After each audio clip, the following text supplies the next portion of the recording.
Fala galera da Jornada do Dinheiro, tudo certo? Aqui é o Vitor Hernandes e hoje eu vou falar sobre fundos imobiliários, que é uma forma fácil de investir em imóveis, que é tradicionalmente muito apreciado, né, por investidores brasileiros. Então, até por isso que ele tem aparecido muito na mídia e tem crescido cada vez mais o número de investidores. Nesse último mês de janeiro, bateu mais de 230 mil investidores, né? O que é mais do que um quarto do número de investidores da Bolsa de Valores, né?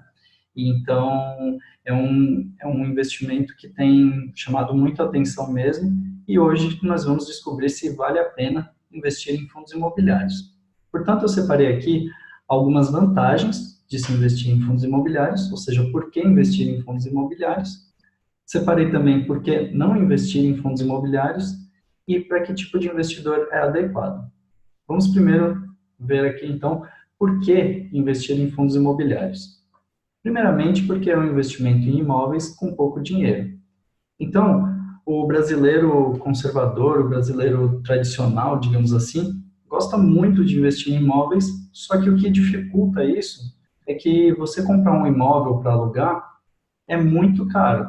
Normalmente, se você for ver, comprar um imóvel de qualidade razoável, até baixa ainda, custaria na faixa de uns 200, 300 mil reais para você comprar. E aí você pode disponibilizar para alugar e receber aquele aluguel. Com fundos imobiliários, você consegue fazer isso a partir de R$ 10 até, porque existem fundos que têm as suas cotas de preço bem baixo, né? A maioria dos fundos imobiliários tem a cotação ali por volta de R$ 100, tal, tá virando meio que padrão isso, tá? Então, tem muitos fundos que estão mudando os seus preços para se alinhar mais ou menos aos R$ 100, tá? Mas existem ainda alguns com R$ 1.000, 4.000. O que importa é que é muito mais acessível do que você comprar um imóvel diretamente para aferir esses aluguéis. Aí, o segundo ponto, a diversificação de localização, setores e inquilinos. Ou seja, localização por quê? Você consegue comprar cotas de fundos imobiliários que tem imóveis em São Paulo, tem imóveis no Rio de Janeiro, imóveis em Minas Gerais, no Rio Grande do Sul. Então, você consegue essa diversificação por regiões, o que você dificilmente conseguiria, né, se fosse investir diretamente num imóvel. Aí, por setores também. Quando a gente pensa em comprar um imóvel para alugar, normalmente a gente pensa no residencial, né? A gente fala, vou comprar um apartamento para alugar para alguma família morar ali. Mas existem diversos setores de imóveis. Você pode aplicar em imóveis de shoppings, em escritórios, em galpões de logística, em fábricas, em agências bancárias. Então, existem diversos setores e nos fundos imobiliários você consegue diversificar esse seu investimento, tá? E também a diversificação de inquilinos. Quando você tem somente um imóvel, você normalmente vai ter só um inquilino ou uma família. Então, você depende daquela família te pagar todo mês. Então, se de repente quem era responsável pelo aluguel perdeu o emprego, você já não tem mais como receber aquele aluguel. A pessoa pode ficar inadimplente, não ter como pagar e é um processo difícil, né? Você tirar uma pessoa de sua moradia. Então, nos fundos imobiliários, você dilui esse risco aí.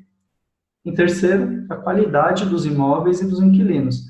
Então, quando você compra um apartamento por conta própria, você com certeza não está comprando um imóvel da mesma qualidade que poderia ter um shopping center ou um galpão de grande qualidade, moderno e tal. Então, com certeza, a qualidade do imóvel que você é capaz de comprar sozinho é muito inferior ao dos imóveis dos fundos imobiliários. E também a qualidade dos inquilinos. Como eu falei no exemplo do apartamento, se você aluga para uma família lá de pessoas comuns, vamos dizer assim, elas estão sujeitas a perder o emprego, não conseguir pagar. Já os inquilinos dos imóveis dos fundos imobiliários, normalmente são grandes empresas, então o risco é você alugar para um Bradesco, você alugar para uma Ambev, alugar para lojas Renner. Então, são empresas de um calibre muito maior que tem muito menor chance, né, de te dar um calote. Aí também a gente tem o ponto da terceirização da gestão, tá? Ou seja, quando você investe num fundo imobiliário, você está contando com aqueles administradores e gestores do fundo para lidar com o dia a dia do imóvel. Então, negociações de imóveis, mesmo compra e venda dos imóveis, eles estão sempre ali. Negociações também com os inquilinos, né? Quando um imóvel fica vago, eles entram em contato com diversas outras empresas para conseguir alugar aquele espaço e também a manutenção do imóvel. Então, tudo isso você está terceirizando para uma outra pessoa. Às vezes você quer investir em imóveis, só que você não tem tempo de ficar correndo atrás dessas coisas e pelos fundos imobiliários você consegue delegar essa gestão aí. Também um outro ponto é a maior liquidez em relação a ter imóveis diretamente. Vamos supor que você tenha um imóvel lá de 300 mil reais e você esteja querendo comprar um carro, mas você não tem de onde tirar esse dinheiro para comprar um carro. Então, vamos supor que você toparia até vender a sua casa para pegar o valor para o carro. Só que aí o problema é que você teria que vender a sua casa inteira para você pegar somente, digamos, os 50 mil que valeriam o carro, e aí os outros 250 mil você teria que procurar uma outra casa de valor inferior para fazer esse processo. E tudo isso poderia demorar muito tempo, né? E dificultaria o que você procuraria fazer. Então,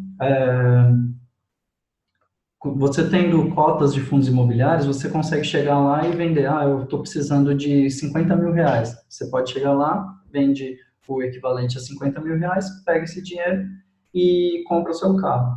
O restante dos 250 mil vão ficar ali investidos ainda e gerando uma renda para você. Também tem menor risco em relação às ações, tá? A volatilidade dos fundos imobiliários é muito menor do que a das ações, mesmo ele sendo considerado, não considerado, mas ele é de fato uma renda variável, ele tem uma volatilidade muito menor do que as ações porque ele tem um lastro em imóveis. Então, o imóvel ele não varia de preço tão rapidamente do dia para a noite. São ciclos, né? Ele vai se valorizando aos poucos e vai se desvalorizando aos poucos. Dificilmente você tem uma pancada muito grande. Já empresas, né, no caso das ações, por expectativas pode ocorrer essa oscilação muito maior. Um outro ponto muito interessante nos fundos imobiliários é que o rendimento é mensal e é isento de imposto de renda.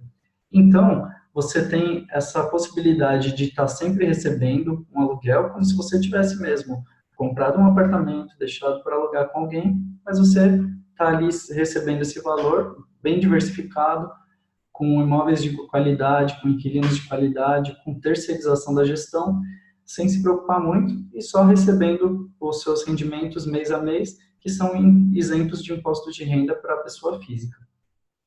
E a última vantagem que eu separei aqui é que o usufruto dos rendimentos sem corroer o patrimônio. Então, vamos supor que você tenha juntado 2 milhões de reais para sua aposentadoria.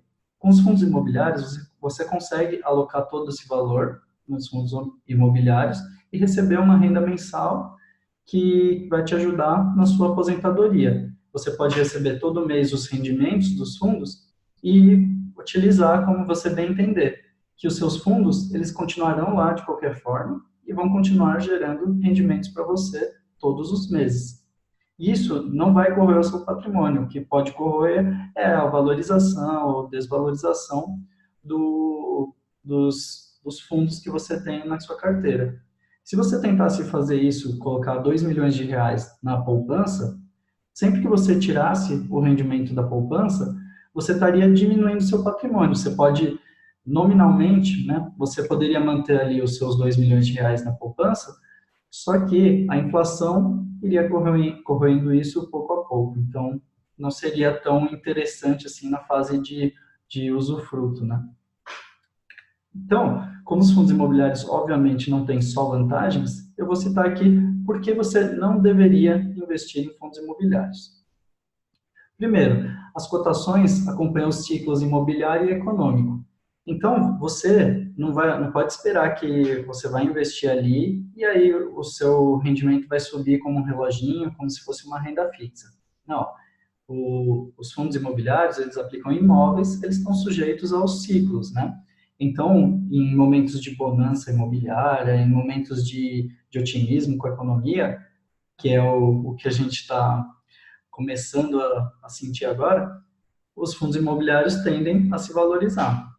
Já num período de crise, num período de pessimismo, com certeza, como já vimos há poucos anos, né, os fundos imobiliários se desvalorizam também. Então, você não pode esperar que vai ser sempre uma subida, né? Você tem que estar preparado também para as quedas. O segundo ponto é que o potencial de valorização dele é limitado, tá? Aqui eu estou comparando com ações. Em ações, como você está investindo em uma empresa, o crescimento dela pode ir muito longe. Então, a gente pode dizer que o crescimento de uma ação é ilimitado. Já num fundo imobiliário, é muito difícil um imóvel se valorizar assim ilimitadamente, né? Ele pode até ir subindo de pouquinho em pouquinho, mas é bem difícil de você ter um ganho espetacular, né? De você triplicar, quintuplicar o valor que você investiu. Então, é um processo ao longo dos anos que você vai juntando a renda, vai reinvestindo, e aí você vai construindo os seus bloquinhos. Aí, uma terceira desvantagem aqui é que a liquidez dele é menor do que a das ações, tá? A maioria dos fundos imobiliários, você consegue sim negociar normalmente, porque quem está começando a investir normalmente não vai ter um valor muito alto para investir, então você consegue comprar quase todos os fundos imobiliários, digamos, mais interessantes. Assim. Alguns fundos imobiliários vão ter uma liquidez bem proibitiva, assim, porque alguns você nem encontra ordens de compra, ordem de venda, então minha sugestão é que não tente negociar esses, porque de repente você vai precisar vender num determinado momento, não vai conseguir e tal. Então, é só evitar esses aí, mas eu tive que pontuar aqui como uma, uma desvantagem nessa possível falta de liquidez. E também 20% de imposto de renda sobre o lucro das vendas. Então, ao contrário das ações, né, que tem um limite de isenção ali para as vendas, nos fundos imobiliários, toda venda que você fizer, você tem que pagar 20% de imposto sobre o lucro daquela operação. Então, vamos supor, você comprou um fundo por R$ 100 e vendeu por 110. Então, você apurou um lucro de R$ 10. Você vai ter que pagar o imposto de R$ 2 sobre esse valor aí. Então, assim, muita gente fala, não, vou ter que ficar pagando imposto e tal. Lembrando que o imposto é sempre sobre o lucro, então, tá? Então, você não corre risco de ter que pagar um imposto sobre o principal que você investiu. Não, se você teve lucro, você vai pagar imposto sobre o lucro, tá? E o quinto item aqui que eu separei é o risco de tributação dos rendimentos. Esse é um risco, assim, que até ele deixar de ser isento de imposto de renda, vai sempre existir esse risco, porque vira e mexe o governo fala, vamos tributar LCI, vamos tributar LCA, então nos fundos imobiliários não é diferente, sempre vem algum boato de que vai ser tributado, então quando ou se isso um dia acontecer, os rendimentos vão diminuir, né, pela quantia do imposto, e muito provavelmente também as cotações no mercado vão cair numa proporção ou igual ou até maior, tá? Para se alinhar, né? Manter um rendimento, assim, digamos, com aquele rendimento líquido que você estaria recebendo, tá? Então, são esses algumas desvantagens, né, que você precisa ficar atento se decidir investir em fundos imobiliários. Aqui, para a gente concluir, para que é indicado investir em fundos imobiliários, então? Para quem quer investir em imóveis diretamente, aliás, desculpa, para quem quer investir em imóveis indiretamente, ou seja, você gosta de imóveis, você gosta do mercado imobiliário, mas você não tem tempo de ficar indo atrás, de de ficar negociando com o inquilino ou não tem dinheiro para comprar um imóvel diretamente. Então, é para quem quer fazer investimento em imóveis de forma indireta. Também é indicado para quem quer viver de renda passiva, ou seja, aquele exemplo que eu falei dos 2 milhões. Quando você quer viver de renda passiva, você consegue utilizar os fundos imobiliários para ir gastando todo o valor que você recebe por mês e o seu principal, os seus ativos ainda estão investidos ali. Tá? O terceiro ponto aqui é que você pode potencializar os juros compostos. De que forma? Com esses rendimentos que você recebe todos os meses, você consegue alocar da melhor forma que você quer. Então, por exemplo, você recebeu rendimento dos fundos imobiliários esse mês, você vê que as suas ações caíram muito esse mês. Você vai lá, aloca em ações. Você vê que um determinado fundo caiu muito esse mês, você vai lá e aplica naquele fundo. Não é que nem uma renda fixa, por exemplo, que os juros compostos incidem sobre aquele mesmo título. Você aqui, você tem esse poder de escolha onde você vai aportar da melhor forma possível. Também, os fundos imobiliários são uma ótima ferramenta para você diversificar sua carteira de investimentos. Então, você ter somente renda fixa e ações, por exemplo, eu não acho que é uma forma tão legal. Eu gosto de ter também os fundos imobiliários, porque eles têm uma volatilidade menor que as ações, não necessariamente com um retorno menor, embora as ações tenham sim um potencial maior, mas eles são interessantes para dar esse equilíbrio para a carteira. E, por fim, reduzir a volatilidade que eu acabei falando, né, sem ver o tópico, que é justamente isso que eu estava falando. Como as ações elas têm uma volatilidade maior, elas podem subir muito rápido, cair muito rápido, o fundo imobiliário ele tem uma volatilidade menor nesse sentido e ele dá essa equilibrada aí. Então é isso, se você tem vontade de investir em fundos imobiliários, deixa aí o seu comentário. Você pode, fica à vontade para deixar suas perguntas, quiser fazer alguma pergunta sobre algum fundo específico. Nos próximos dias eu vou postar também uma carteira do Jornada do Dinheiro, que a gente vai começar a elaborar aqui. E por hoje é isso, pessoal. Muito obrigado, até mais.